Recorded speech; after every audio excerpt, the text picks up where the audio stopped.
So it's time to go through the Mercury Prize records that I've not listened to. I'm going to start off with the debut album from BERWYN-WHO AM I.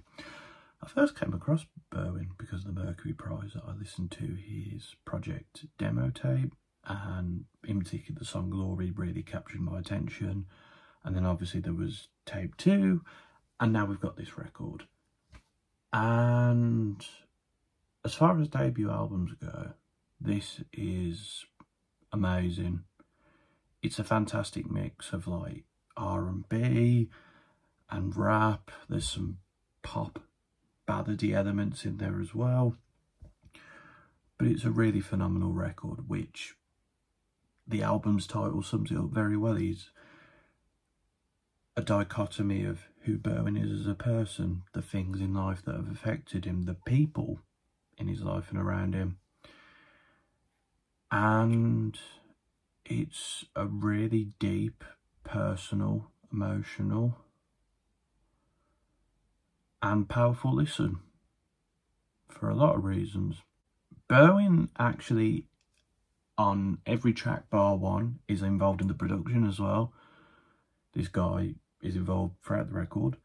You've also got on here Fred again, who of course made a track. Neighbours is a version of a track that BERWYN made with Fred again and Gissa Faustine.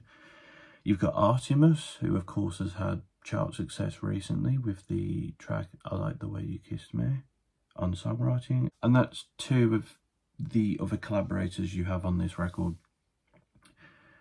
There's so many tracks to talk about, and today I'm going to cherry pick, but I'm going to go through a lot.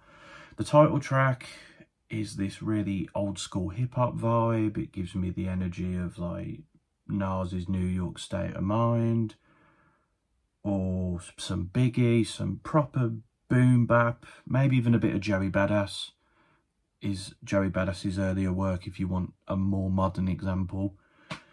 But yeah, it's great. It's BERWYN sort of starting off the themes of the record, himself, the issues he faces from being an immigrant, being a black man, alcoholism, self-doubt, and it really starts the record off. Well, it's not the first track on the record, but it's the first sort of meaty track that sort of gives you a good idea of what this record's about.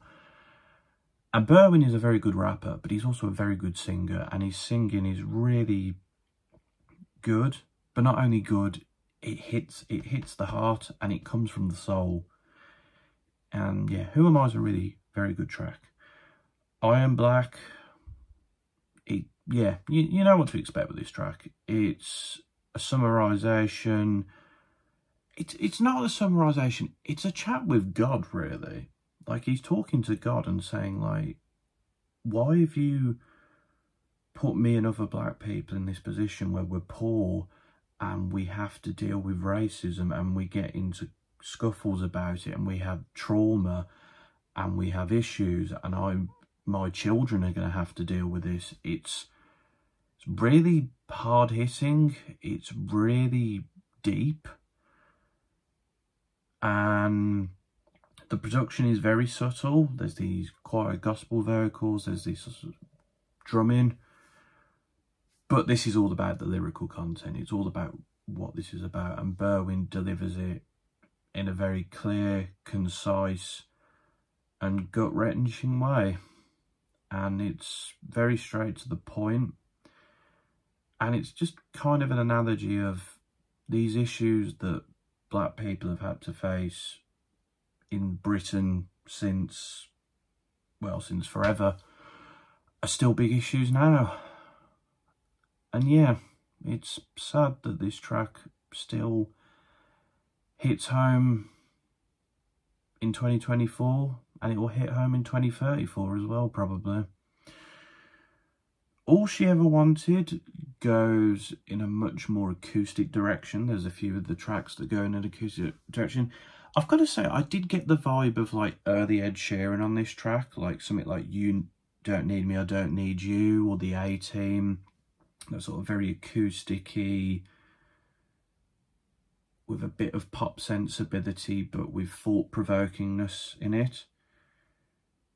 I like the use of steel drums as well in this. I love a bit of steel drums, man. But this track is kind of just about Berwyn's mother and what she wanted for her children, and the hardship and the difficulties she had to go through to try and give her children a life when they moved over from Trinidad and Tobago. And again, you really feel the sense of Berwyn's despair and upset that his mother had to go through this. You yourself feel that too. And unfortunately, this isn't an uncommon theme. I'm sure lots of people who've emigrated over here have had to go through hardship and difficulties trying to give their children a better life in a country that a lot of the time doesn't accept them, doesn't want them there. And it's sad, really, but Berwyn is able to deliver it in a great way. Hate, it's the production's like not quiet, but again subtle. There's these synths that are blurry but not too loud. There's a bit of bass, like, but not like, you know, a bit more like sort of. I've got to say, Berwyn's flow throughout this record is great, but on this track it's really on point. It really delivers each line at a consistent level. It hits you and you're engaged. It's very well done from that perspective. And the track is just about the things that Berwyn hates. He hates the police. He hates the stigmatism he has to deal with. He hates the poverty he's experienced and others experience. It's, yeah, it really, again, hitting similar themes here, but each track feels like a fresh take. It feels like a new perspective. It feels like Berwyn sort of analysing himself, analysing what's around him, analysing the stuff he's had to go through. It's another great track on this record. Dear Immigration, it's just Berwyn reading some poetry to his lawyer that he wants to send to immigration. And it's just a summary of what he's had to deal with, the pain that he's had to deal with, the troubles he's had because of his immigration status, because of the immigration status of his family members. And it's just, there's no music here, there's no instrumental, it's just this letter and the thoughts of his lawyer. And yeah, this track just speaks for itself, so just go listen to it, because it's a real,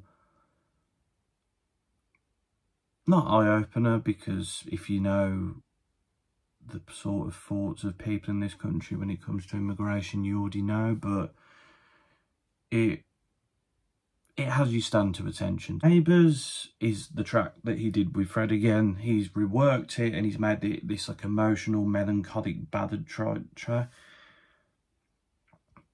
It's basically him sort of saying to his mum, forget what the neighbours say, I want to just... It's about his love for his mother, it's about other things. But it's another one of these gut-wrenching tracks that just hits the nail on the head really well, and it's a great single, and it's a great reworking of a track that is a dance banger. It's more for a rave scene. This is much more poignant, sit down, hear what he's saying, take it all in, and it does that well. I'm Drowning returns to the more acoustic sort of vibes that we've got. He's drowning in alcohol, he's drowning in poverty, he's drowning in the sorrow and the emotion he has to deal with. And yeah, it really summarises well that everything's getting to him, that what he's having to go through is difficult, and yeah, it's another great track. On the final three tracks, we have Love Is Blind, which again takes us back to a more chilled hip-hop beat. It's this conflicted relationship where he loves this person, but they have their issues with drugs and he's trying to see past the flaws. I think it's about his mother. I'm not 100% sure, but it's a really great track that summarises the love and the heartache you have for somebody, but also the sort of disappointment, the resentment that this person has the opportunity to get better but can't, but also sort of just coming back to him being like, do you know what, people have flaws, I'm going to be with you through this, I'm going to stick with you. And I mean, a son and mother's love is, you know, it's one of those things that, from personal experience, it's one of those not unbreakable bonds. Of course, some mothers can be knobheads, but if it's there and it's strong, it's really tough to break. About You is like another sort of acoustic-y number. It's a bit shorter, but it's kind of him talking about what life would be like without his mother and how he'd struggle without her. And it really hits home, because it doesn't hit home for me, but it makes you think, like, what would life be like without your mother? And it's hard to think about, really. And then Mama ends the album. It's a goodbye. It's sort of him saying, you know, I'm getting into trouble, I'm getting into all this stuff, I'm going to say goodbye, I'm going to leave you this, I'm going to go away now. And yeah, it's a really well done way to end the album. It's an apology of sorts, I guess. And I think it neatly ties the bow on this record, to be honest. But overall, this, as far as debut albums go, I think I've already said this, but this is real top tier stuff. This is probably one of the best UK releases from a rap or hip hop embassy I've ever heard, to be quite honest. It's up there with some of the best we've had. Hoodies All Summer by Kano, Little Sims's Sometimes I Might Be Introvert, Dizzy's Boy in the Corner. It's a phenomenal record. And in terms of debut albums, I mean, it's up there with the very best, really. So, Who Am I from Berwyn? Mercury Prize nominee. I hope this wins. Will it win? I don't know. There are much more popular records. But this is such a fantastic album. And if you, like me, you've only just got around to hearing about this. Well, I had heard it, but I haven't listened to it. But just go listen to it, because it's such a fantastic, gut-wrenching, powerful record. Yeah, just go listen to this album.